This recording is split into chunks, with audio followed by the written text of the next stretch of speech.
జరిగిపోయిన వాటిని నువ్వు మార్చగలవా? జరగబోయే భవిష్యత్తును నువ్వు శాసించగలవా? దేవుణ్ణి బట్టి శాసించగలవు. దేవుణ్ణి పట్టుకుంటే. దేవుణ్ణి పట్టుకోకుండా దిగులు పడ్డావు అనుకో, ఏ సమస్య గురించైనా భవిష్యత్తు కూడా పాడు చేసుకుంటావు.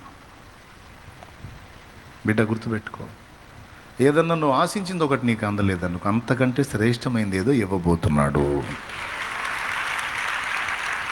ఏదన్నా నువ్వు పొందుదామనుకున్నా నీకు దక్కలేదని, అంతకంటే శ్రేష్టమైంది అది గుర్తుపెట్టుకో. ఎందుకంటే ఫినిషింగ్ టచ్. దేవుడు నిన్ను ప్రేమిస్తున్నాడు పిచ్చిదానా. దేవుడు నిన్ను ప్రేమిస్తున్నాడు. ఎంత ప్రేమో నువ్వు అంటే ఆయనకి. అందుకే నిన్ను ప్రేమిస్తున్నాడు కాబట్టి నువ్వు అడిగినవన్నీ చేయటల్లా. నువ్వు అడిగినవన్నీ చేశాడనుకో, దేవుడు ప్రేమించినట్టు కాదు, నీ మీద పగబట్టినట్టు.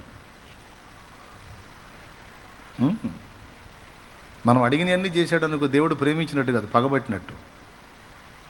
ఎందుకంటే మనం అడిగే వాటిలో చాలా వరకు మన ఇల్లు మనమే తగలబెట్టుకునే ఉంటాయి. ఎందుకంటే మన తెలివది. మనం అడిగే వాటిలో చాలా మనమే అగ్గిపుల్ల గీసుకునే ఉంటాయి. అది మన తెలివి. అందుకని ఆయన మన నాన్న కాబట్టి, తండ్రి కాబట్టి, ప్రేమ కలిగినోడు కాబట్టి, ప్రేమను బట్టి నువ్వు అడిగినవన్నీ చేయడు. అడిగినవన్నీ చేయడు. నువ్వు అడిగిన కాలంలో చేయడు. నువ్వు అడిగిన ప్రకారం చేయడు. నువ్వు అడిగింది క్రమంగా ఉండి నీకు భవిష్యత్తుకు డోకా లేదనుకుంటే ఖచ్చితంగా చేస్తాడు. నువ్వు అడిగింది మంచిదైతే, నీకు యోగ్యమైనదైతే ఖచ్చితంగా చేస్తాడు. నువ్వు అడిగిన టైంలో కూడా చేస్తాడు. లేదు, దేవుడు నీకేదో గొప్పగా చేద్దాం అనుకుంటే నువ్వేదో అంజూరు పాకుల్లాగా తిప్పలు పడితే నవ్వుకుంటాడు. మన తెలివంతా అంజూరు పాకులే. అంజూరు పాకులా అదేంది అనే ప్రశ్న వచ్చింది కదా. వచ్చింది. ఆదాము హవ్వలు వద్దన్న పండు తిన్నప్పుడు వాళ్ళ జ్ఞానం వచ్చింది. ఆ వచ్చిన జ్ఞానం ఎంత గొప్ప జ్ఞానం అంటే, సిగ్గు కప్పుకోవటం అనేది తెలిసింది కానీ ఏం పెట్టి కప్పుకోవాలో తెలియలే. అంజూరు ఆకులు తీసుకొని వాటిని చుట్టుకున్నారు. ఆకులు ఎన్ని రోజులు ఉంటాయండి? ఆకులు ఎన్ని రోజులు ఉంటాయి అంటే, మానవుడికి జ్ఞానం వచ్చింది కానీ అది అల్పమైన జ్ఞానం. అర్థమైందా? ఏది బెస్ట్? దేవుడు వేసాడు చూడండి. ఒక్క దెబ్బకి 2 పిట్టలు అంటారు కదా.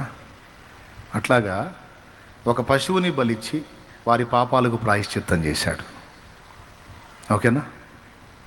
ఒక పశువుని బలిచ్చి వారి పాపాలకు ప్రాయశ్చిత్తం చేసి వాళ్ళ మీదకి రావాల్సిన మరణాన్ని పశువు మీదకి రప్పించాడు.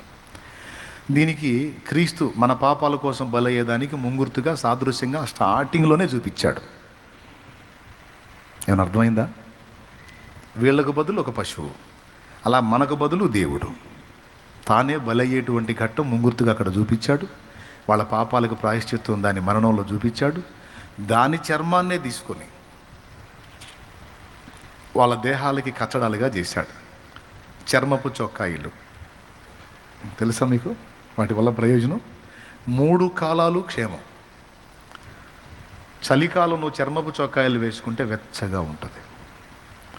వేసవి కాలంలో నువ్వు చర్మపు చొక్కాయిలు వేసుకుంటే చలవ. వర్షాకాలంలో వేసుకుంటే తడవవు. మనోళ్ళు ఏం చేశారు? దేవుడు ఏదో చేద్దాం అనుకుంటాడు, మనం ఏదో అడుగుతాం. ఆయన అంటాడు, ఏం మనిషిరా, నేను ఎక్కడో ఉంచుదాం అనుకుంటాను, నువ్వేంది అంత ప్లాట్ఫారం ఎవరని చెబుతావు అంటాడు. ఏమన్నా అర్థమైందా? కాబట్టి దేవుడు నీకు ఒకటి చేయలేదు, నీకు ఒకటి ఇవ్వలేదు, ఒకటి కార్యం జరగలేదు అంటే, నిన్ను ప్రేమించే దేవుడు నీకు ఎందుకు అందనిలా? నిన్ను ప్రేమించే దేవుడు ఆ పరిస్థితిని నీకు ఎందుకు అనుమతించాడు? దాని వెనక నీకు ఇంకా శ్రేష్టమైంది దాచిపెట్టాడు. అర్థమై కొడుతున్నావా లేకపోతే నేను ముగించానని కొడుతున్నావా? అర్థమైతే గట్టి కొడు మరే. హల్లెలూయా. లైవ్లో ఉన్నవాళ్ళు, జూమ్లో ఉన్నవాళ్ళు కూడా చెప్పండి, దేవుడు నీకు ఇంకా శ్రేష్టమైన దాన్ని దాచి ఉంచుతాడు. నీ పిల్లలకు కూడా చెప్పి, వాళ్ళు ఏడుస్తూ ఉంటారు, కృంగిపోతూ ఉంటారు, నేను ఇది అనుకున్నాను మమ్మీ, నాకు ఇది కాలేదు, డాడీ నాకు ఇది కాలేదు. అరే ఎవరను, ఇంకా శ్రేష్టమైనవి, ఇంకా శ్రేష్టమైనవి. యెషయా అనుకున్నాడు, వాడు ఆ మందను కాసుకొని బతికితే చాలాడు, ఆ చిన్న మందను కాసుకొని బతికితే, రే వాడు యుద్ధానికి కూడా పనికి రా, నువ్వు గొర్రెలకు పోరా, గొర్రెలకు పో. ఆ మందను కాసుకొని బతికితే చాలు అనుకున్నాడు. కానీ ఇశ్రాయేలు సమూహం అంతా, ఇశ్రాయేలు మందంతటిని కాయటానికి దేవుడు ఏర్పరచుకున్న పాత్ర దావీదని యెషయాకి తెలియదు. ఆ చిన్న మందను కాసుకుంటే ఆడు బతికిపోతాడు, ఈ జీవితం చాలా ఆడికి అనుకున్నాడు. అందుకే మిగిలిన కొడుకులందరినీ తీసుకొచ్చాడు. అసలోనిది ఎలా, నీ కొడుకులు ఇంతమంది అయినా ఇంకెవరన్నా ఉన్నారా అని సమూయేలు అడిగితే ఇంకనూ కడసారి వాడు ఉన్నాడు. మరి మొత్తానికి తెమ్మన్నాగా, వాడు చిన్నోళ్ళు 2 గొర్రెలు కాసుకున్నాడు, వాడికి అయ్యే ఎక్కువ. పిలవయా, దావీదు అల్లంత దూరంలో ఉండి, అదిగో నేను ఏర్పరచుకున్నవాడు వస్తున్నాడు, ఓ తైలం పోయిపోమన్నాడు దేవుడు.